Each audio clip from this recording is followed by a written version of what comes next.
Hello everyone, thanks again for tuning into Sims Workshop. I hope you're all having a wonderful day. So, today we're going to be reviewing Shield of Sparrows by Daphne Perry. I liked this book, but I didn't love it. I think one of the greatest takeaways for me personally from the book was the world building. I loved the world building. I thought it was really intriguing.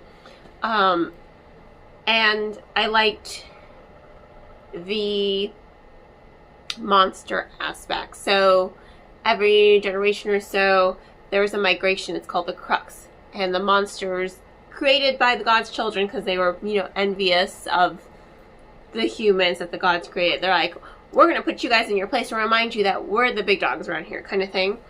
So they created monsters, and every generation or so there's a migration of the monsters, and it's called the crux, and it's an absolutely devastating event for the entire world, the entire magical realm. It's something unique and it's something interesting that I haven't really seen before, and it also has an it has an impact on the plot because it creates this rising tension. You know this event is coming. You see the people trying to prepare for it. But there is a little bit more going on. Why? There has to be more to it, you know? And there is more to it revealed as the story goes along. So there's a lot of tension, and it's really good pacing for the story. I enjoyed it a lot reading that aspect of the story. I also really liked the characterization.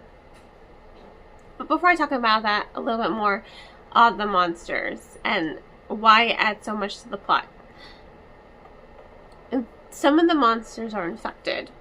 They are bleeding green, and this is causing them to like act in ways more rabid than they did before. Usually it's just like, okay, you know, we're gonna leave the monsters alone for the time being, unless they actually mean us harm. If there's a way to avoid hurting them, we're gonna, you know, let them be, and then we'll be on our way, right? They're forming packs. They're attacking villages. They're acting contrary to ways that they've acted before, and in more devastating ways. And not only are they infected, but the Guardian is also infected. It's really, really interesting to see this plot point explored, because it does raise a lot of tension, and it does, and this is why I went back to it before going to the characterization, it adds to the characterization. It adds to the tension between the Guardian and Odessa. And I don't just mean that slow burn, enemies to lovers, romance tension. I mean, it adds to the political aspect of the relationship. It adds to how their relationship evolves, because he believes his life is, the hourglass is running out, you know? There's a limit, right? He's convinced he's gonna die. And it adds something to the relationship that I do think is lacking. Now, back to the characterization. I liked the characterization. I think Odessa is a really good character because she's the firstborn daughter. And you think, oh yeah, firstborn daughter, princess, right? No!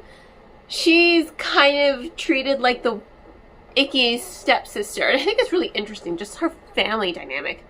Her sister clearly loves her. Her stepmother doesn't hate her.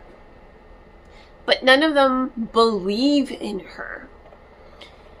And then she's chosen as the bride when it was supposed to be her sister. And she's like, I was not prepared for this at all. What? She's thrust into a situation where she really doesn't know how to defend herself. She really doesn't know how to do, you know, much of anything, just because no one believed in her enough to give her the confidence to, you know, embark on things. But finally, she's here with these new group of people, and they kind of see that she was mistreated a little bit, just neglected overall. And she finds herself given a task by her family, like, okay, this is my moment to prove myself. And she does. But she doesn't prove herself to her family. She proves herself to herself. I think her whole character journey, her whole arc is really interesting. Just to see her grow and find herself. And she teaches herself, you know, how to sword fight. She basically puts her foot down. She stands up for herself. She becomes someone she likes and believes in because she's finally realizing, wow, my family treated me like I was like worthless and nothing. But turns out they were wrong. I don't need anyone else's validation. I just needed someone to just believe in me the way I believe in myself about things. To not say, oh, that's a waste of your time, and basically say, oh, hey, you're good at that. Let's keep trying. Or people who just didn't give up on her just because she didn't get it right the first time around. You know? She finds that she pushes herself because people finally believe in her, so that encourages her to believe in herself. And I really like that, her character growth. I think what I didn't like, and the real reason why this book is like okay in my opinion and why I couldn't love it, is the romance between her and the Guardian. I just think it was... There's slow burn, and then there's slow burn. I mean, it got to the point... I love a whole slow burn, you know. If it's a slow burn, I don't mind it, because I like the building of their relationship. And that's what I did like that. I like how the Guardian and her become like frenemies. I enjoyed that aspect of their relationship, how they became friends and people who cared about each other outside of thinking each other was hot. One, every time she noted on his muscles and how attractive he was, I always tend to find that really annoying in romantasies and in fantasy in general.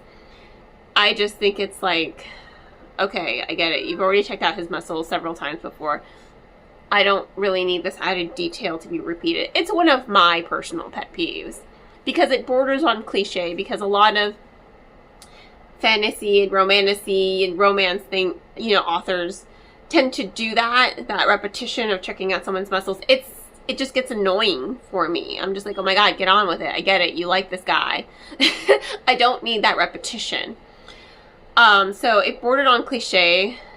And while I did appreciate them building a foundation for their relationship, I mean, I got so invested in just their friendship that I completely forgot about the romance aspect of their relationship. Because you know they're going to hook up. You know it's going to happen. They're enemies to lovers. It's written in the stars from the very beginning. You know what's going to happen. But it just took too long to develop to the point where I just wasn't interested in it anymore. You know, it was just like, okay, whatever. I just didn't care enough. I don't know. There was just something about it I just wasn't able to connect to personally. I was not able to connect to their romance aspect so much as their friendship aspect because I felt like, I guess it was a little too slow for me because it did take a huge dip and it didn't pick up fast enough for me to become invested in it again. But also her internal monologue of, like I said, her checking him out a lot. I mean, that repetition is just like mind-numbing to me. It's not something I personally like when I'm reading romantasy and romance and fantasy. I don't need that repetition. It becomes a little cliche and a little annoying.